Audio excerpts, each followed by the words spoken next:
Joyeux anniversaire,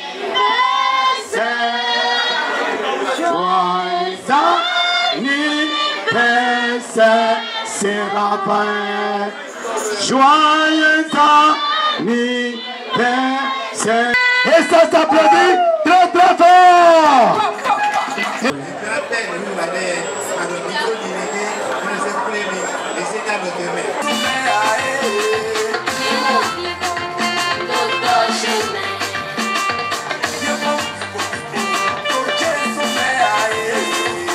C'est ce concert de reconnaissance à Dieu à travers des chants et danses, offert avec amour et beaucoup d'émotion par les chorales qui lancent les hostilités de la fête de moisson édition 2024 des 40 ans de vie sacerdotale du vénérable suprême évangéliste François Adjacet et des 30 ans de la paroisse Saint-Raphaël de Sékou située dans la commune d'Alada.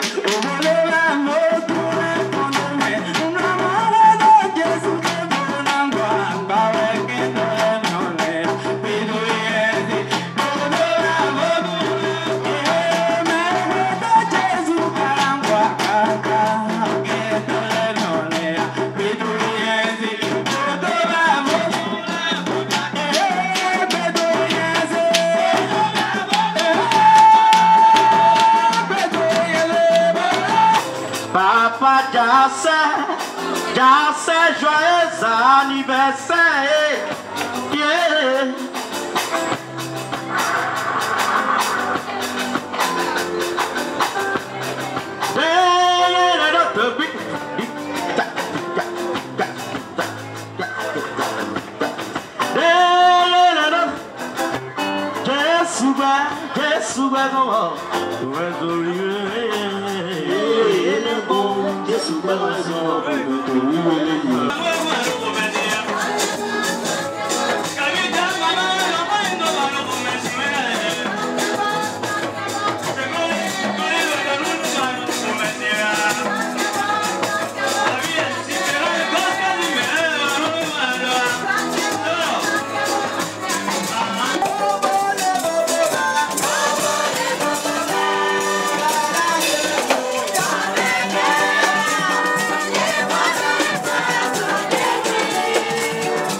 Yeah.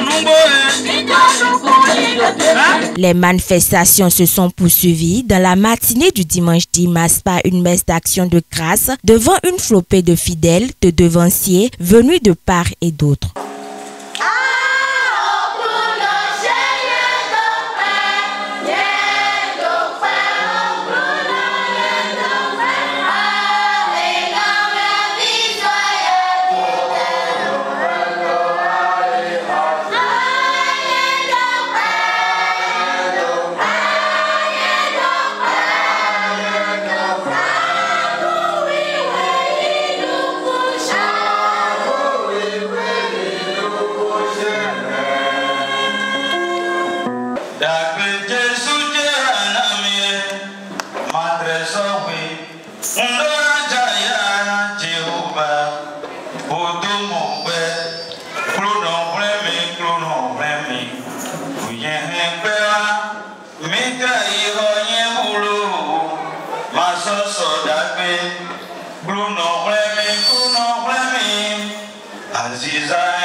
Mais donc nous comptons d'accord de Wafile, Djenukon, mais où tu me vois,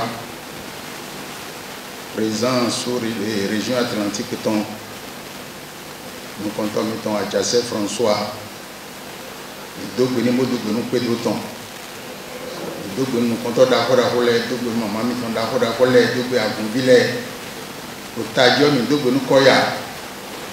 Et ils ont mis tout et ils ont dit bon mais donc ils doivent nous donner les mains à son lait au bord donc ils doivent nous donner les mains les fonds de d'ailleurs mais les mains au bébé ici donc ils doivent nous donner les mains on fait nous qu'elle est mort donc Jésus ton 40 ans de ministère, ce n'est ni trop ni peu, mais cela a son importance. Un vibrant hommage mérité a été rendu au président de la région Atlantique, vénérable suprême évangéliste François Adjassé, pour sa dignité, son dévouement, son abnégation et sa foi à la mission pour laquelle Dieu l'a choisi. Et ce que je sais de lui, c'est un homme pacifique. C'est un homme qui a de la retenue. C'est un homme qui sait tenir sa bouche. C'est un homme en qui il y a l'amour du prochain. Et lui et moi, il y a des choses que nous avons vécues ensemble et que je n'aimerais pas révéler ici. Mais ce sont de bonnes choses. Vénérable suprême François Adjassé, région Atlantique. Et il m'a dit bon, et il m'a dit bon, vous le milieu du minado et nous dogunguna mi. Mon ancien me demande mes sous, donc je me donne à Zangbe et nous avons mieux à filer de mes sous, mieux à Dogungune.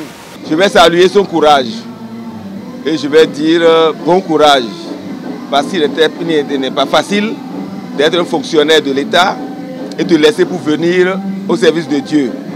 Donc je lui dis courage et je lui dis courage et encore courage.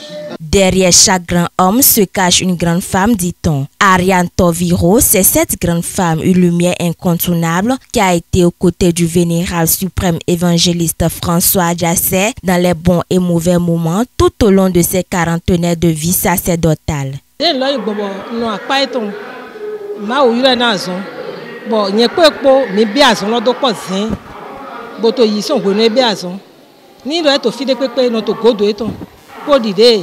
Anale ye bai bono ye gan eton le godo no to godo eton ni eje fi de pepe mi no to yi pa aso ropo bo mi do de go kakaka je gbe we de pepe nu papa no to yi ta so ma o ton kan ni eje to de me bono pede e ya gbe ma o ton do ni so chite e so je to de vo me mo to yi do kakaka bo mi do mo egbe bo wa ze do se ku san igbaji o fi de na sin bo wa son di to so gwe de nu e ma ze alo do na ma o se aso kaka je gbe joro de wale ndo do we wa eton nanyo yi eton aso nyo do jijo de ton so ko emi na kondo bezan eton baba mi ton o papa Adjassé François e si yo yin ko eton ma o de zun aso ma jo edo e na gwa lo ni bo e ma na yin gbeto si ti tori e na du de jigba adavo kan ma o ton na ho ni ma o si awada fun na so nu eji na gwa ni kakado papa Adjassé si ewe ko ko wa ko lo nyo lo ma na ko ko na ko itu pe Benado, papa mi kompa,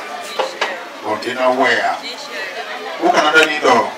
Jadi me papa ni lo meno mo vele de oyan si tole. Diwan mo ve ule dino, no mo ve ule disu. O me dio mama, on a pas la continuer. A son papa ton ago. 2034 o bien le tu. Rufi 2044 mina to ko bena le ko Rufi ko ko to pa ko nyana ko nyoko mesha bon et do me le ba kuto me le kuto 120 ans kuto nyana yi to ko pe mama no merci maman ko nyo ka to si je wala mon fo ya se ka to ko pa na kisi papa abi do voir les gâteaux, papa, vos cuisines, papa.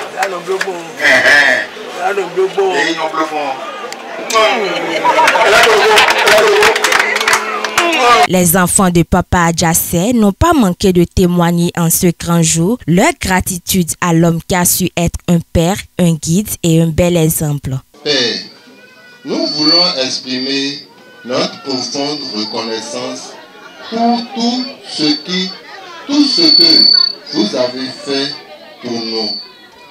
Vous nous avez engendrés non seulement dans la vie physique, mais aussi dans la vie spirituelle. Vous avez été là pour nous, nous guidant sur le chemin de vie, nous enseignant les vérités de la foi et nous montrant l'amour du Christ. Vous avez assuré nos besoins fondamentaux, veillant à ce que nous ne manquions de rien. Votre dévouement et votre sacrifice ont été un exemple pour nous tous.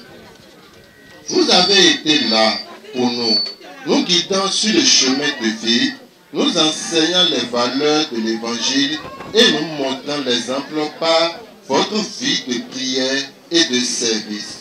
Votre dévouement a été une mission eucharistique, a été un témoignage puissant de votre amour pour le Christ et pour nous. Cher papa, nous vous remercions pour votre présence constante, pour vos conseils avisés et pour votre amour inconditionnel. Mes chers enfants, Esther, Hortense, Alice, Léa, Jonas, Isaac, Zacharie, Sarah, Rebecca et Samuel, vous qui êtes le fruit de mon union avec mes épouses, vous avez décidé de m'honorer ce jour. J'en suis ravi. Je vous adresse merci. Je vous demande et je vous exhorte de respecter et de rester sur cette voie. Je tiens à vous exprimer ma reconnaissance particulière. Vous qui, depuis 30 ans, avez choisi dédier vos efforts à l'œuvre de cette paroisse pour la gloire de Dieu, soyez-en chaleureusement remerciés. Je vous encourage à persévérer avec la même ardeur dans cette œuvre salvatrice. Seul l'Éternel Dieu saura vous récompenser. Chers tous et chères toutes, permettez-moi de vous dire que c'est grâce à vous que cet événement est effectif. Votre soutien, votre amitié ont rendu cette journée spéciale encore mémorable. Bon retour à toutes et à tous. Que ce retour à la vie quotidienne soit empreint de joie, de succès et de moments heureux. Que Dieu vous bénisse abondamment pour votre générosité, votre affection et votre présence. Puissions-nous continuer à marcher sur le chemin de la foi, de l'amour et de la fraternité. Vénérable suprême évangéliste François Adjassé. Moments de réjouissance, coupures de gâteaux, remises de cadeaux ont été les autres moments forts de cet événement grandiose qui restera à coup sûr gravé dans les mémoires.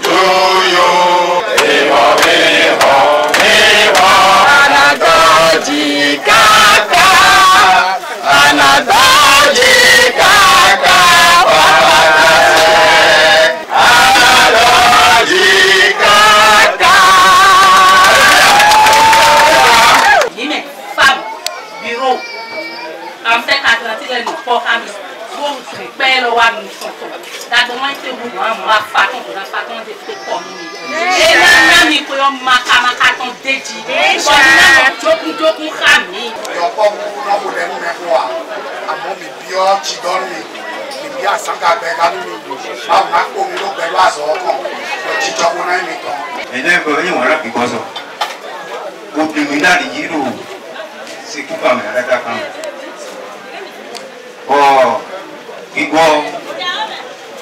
nous hésitons petit que qui veut voir son compte. Au milieu assez, il voit son compte fini. Il doit pas donner de l'or. Mais toi, il y a. Ouais, ouais, besoin pour mon coton. Ça, moi, je connais. Nous, je connais, on pense que d'ailleurs. Vénérable suprême évangéliste François Adjassé, cet homme qui a réussi sa mission avec probité et dont les qualités ne sont plus à démontrer tant au plan national qu'international, peut d'ores et déjà se réjouir d'avoir marqué des générations de par son amour pour la lourde et noble mission qui lui a été confiée, avec le soutien indéfectible de sa femme Ariane Toviro et de ses enfants. Comme rumba il y a déjà d'accord de mi bo mi tome bo modo kan mi ko 600 tome mo e ja cho nu ko mi tome o mi la biolo ma ni ne wu gamo bunu de bu le me bo du ko 50 ans tone e dogbe nu agunle bi ye we no dada ko gosi an kan jibo ale o mi dogbe yin jo no gosi région Atlantique mele bo ale o so région mi dogbe bi mi re su me ka konzan ka mi bo ni ye mi to sin so ka je gbe o mi doku mi le modo azo mi wa da gbe le o e bi ko pense ko mi ton le bi mo na mi kamesien. Né le 10 octobre 1949 à Savalo, Vénérable suprême évangéliste François Adjassé fut baptisé en 1975 à l'âge de 26 ans à l'église du christianisme céleste. Réticent, il finit par répondre à l'appel de l'Éternel Dieu après une série d'événements qui l'ont poussé à consacrer le reste de sa vie à l'œuvre de Dieu. Nommé trésorier général de la sous-zone Alada le 6 janvier 1994, il fut promu en 2002 premier vice-président de la région Atlantique. En 2006, il assure l'intérim du président de l'époque suite au décès de ce dernier. Le 11 octobre de la même année, il deviendra officiellement jusqu'à ce jour le président de la région Atlantique et continue de servir l'Éternel, son Dieu. Puisse Dieu le tout miséricordieux lui accorde santé et longévité.